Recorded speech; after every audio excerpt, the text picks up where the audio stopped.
Well, howdy there, Internet people. It's Belle again, and welcome to The Roads with Belle. Today is October 20th, 2024, and this is episode 61 of The Roads Not Taken, which is a weekly series where we go over the news that was unreported, underreported, didn't get the coverage we felt that it should, or we just found it interesting. And then at the end, we go over some questions from y'all.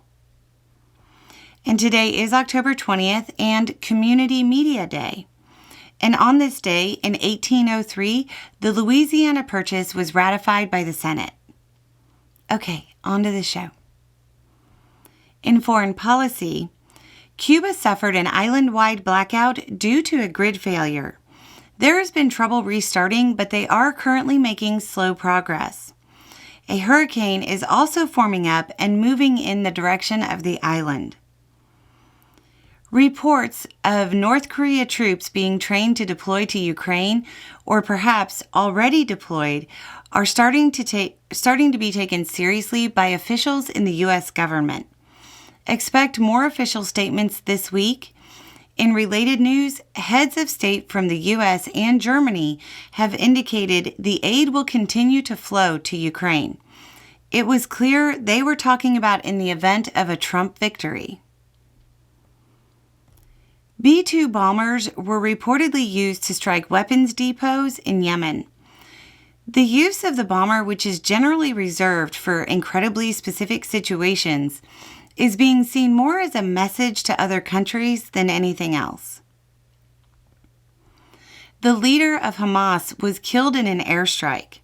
There was a brief period of hope that it might create better conditions for a ceasefire, but those hopes quickly faded. Western nations have launched another press to try to get Netanyahu to turn the temperature down. Biden has reportedly told Netanyahu to use this as an opportunity to pull back. In U.S. news, former President Obama campaigned in Arizona for Harris and drew comparisons between McCain and Trump while casting Trump as not competent.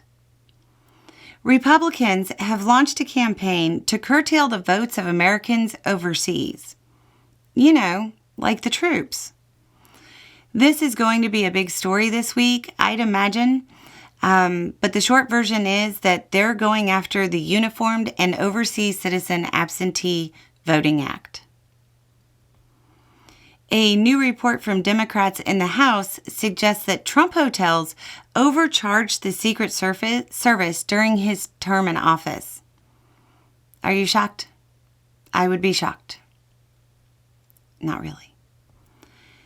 The Harris campaign is leaning heavily into the idea that Trump is exhausted from campaigning and therefore can't withstand the rigors of the office. A lot of Republicans are going to have their words about Biden come back at them. Trump's refusal to release his medical records is playing into her hands. And there have already been more than 1 million votes cast in Georgia. In cultural news, the final leg of the Taylor Swift Eras Tour is being used by the Democratic Party to make a push to young voters. Swift has endorsed Harris, and a Get Out the Vote message campaign is likely to follow the tour. In science news, researchers are suggesting that microbial life on Mars may exist under the ice. Early reporting suggests the Artemis 2 mission next year may end up being delayed. U.S. vaccination rates are still falling as the lingering effects of misinformation about COVID are still being felt. In Oddities, Trump wound up aimlessly pacing the stage for 20 minutes after his mic cut out during a rally in Detroit. Marjorie Taylor Greene seemed to imply that COVID vaccines are somehow responsible for increases in cancer. The National Cancer Institute and the American Cancer Society, you know, the people who actually know what they're talking about, disagree. Please remember the other claims and implications from her, including the Democrats controlling the weather and the space lasers. Also in Oddities, Vance. Okay, on to the Q&A. Can you please start using the correct terms for misinformation and disinformation?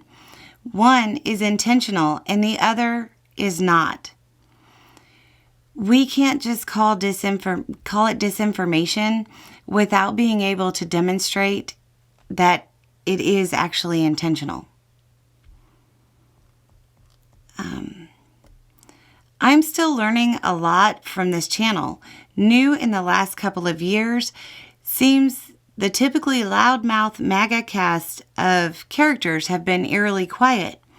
Any ideas what they're plotting? The Twitter caucus. They're campaigning right now and laying low. I imagine they find it a little difficult because they've had control of the House and it's been a failure. Not just from the perspective of Americans who want some semblance of function, but the MAGA Republicans, they know they didn't get anything passed. So they're kind of hiding out. They really don't have anything to campaign on. I've seen a bunch of references to Bo being a werewolf. I must have missed something somewhere. I think it was last year, but Bo was putting out Halloween decorations and helping me do some things, and I can't remember what exactly happened with the werewolf, but he ended up cutting himself. And it was a bad cut too. I mean, one that he came to me to get dressed and didn't just, do his usual, it'll stop bleeding, whatever. And by the time he decided to come to me, he's like, well, maybe we should get stitches. I'm like, that's too late now. So I think that's where that rumor comes from. It became a big joke because he got injured while dealing with a werewolf. Every day it feels like Harris keeps slipping. More and more, it feels like we're on an uphill battle. All I hear in left spaces is dooming and glooming, and it's really starting to look like they're right. I don't know what to do. What are even your plans if Trump wins? If he wins, cultural things or community networking won't matter anymore. Not much will matter. Cultural things, and especially community networking, will become even more important. And as far as the doom and gloom, just remember that you don't oppose authoritarians because you want to or because you think you'll win. You oppose authoritarians because they're authoritarians.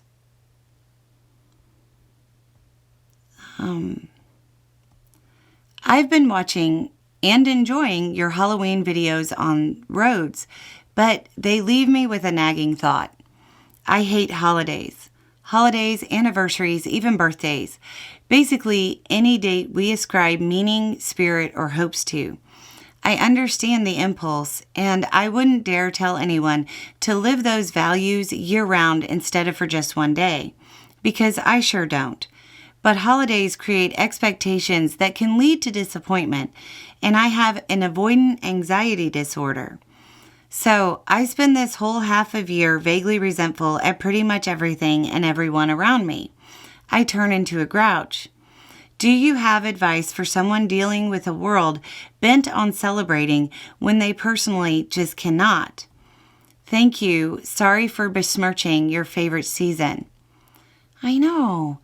How dare you not enjoy Halloween? I'm joking. I'm completely joking.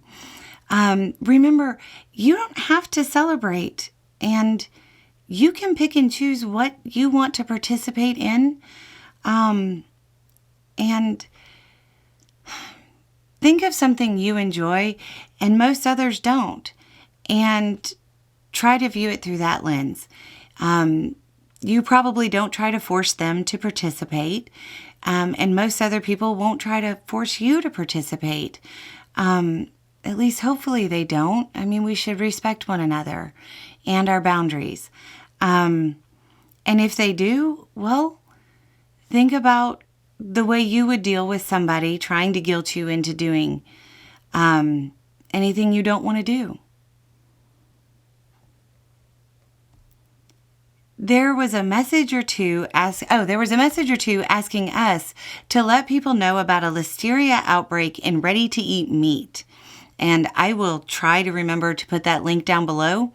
If not, Google ready-to-eat meat and listeria and it'll pop up. I had a question. Belle mentioned community lead Halloween events. Do you guys have any questions on community that isn't faith-based? It seems like those are the majority of the folks that do that kind of stuff.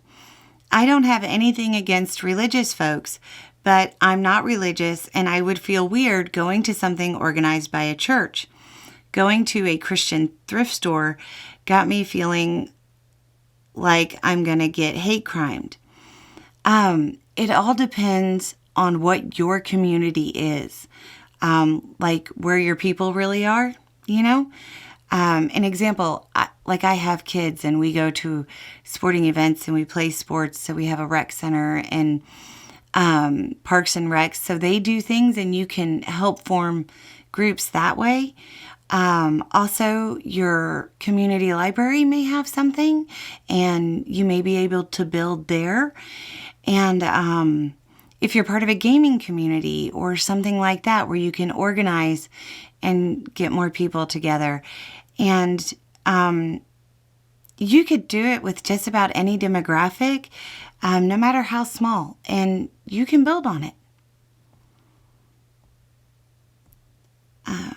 I've been seeing a lot of ads from the Harris campaign offering a copy of Tim Wall's hot dish recipe or Gwen Wall's ginger snap cookie recipe as a thank you for donating.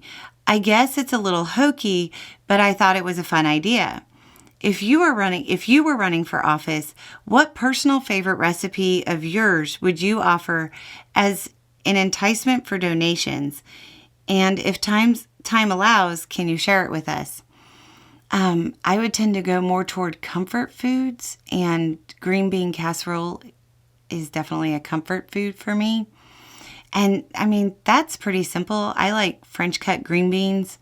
So that, a cream of mushroom soup, a little bit of milk, and a little splash of soy sauce, some pepper. And I use the French's fried onions and I put it within the casserole, not just on the top. I have it within. And bake it 350. You can also add raisins. I'm just kidding. Don't add raisins. It's gross. Unless you like that. Everybody's free to like what they like, but I do not prefer raisins. Anyway, I appreciate the fun questions. Send some more. So that looks like it's it for today. A little more information and a little more context, and having the right information will make all the difference. I'm reaching for the remote. Y'all have a good day.